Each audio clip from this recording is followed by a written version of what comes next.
ও ও ভালো আছেন? ও হাতে কে আছে? আমি ভাব অপারেশন করে আজকে খুলে নিয়ে আইছি। ব্যথা পাইলাম। ও বেড়াতে জানা নেই।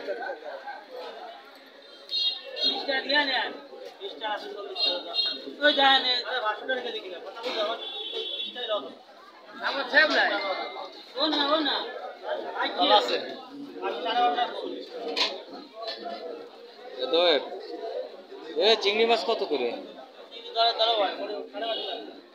আরে দাঁত নে বেচা কিনা কেমন হচ্ছে তো?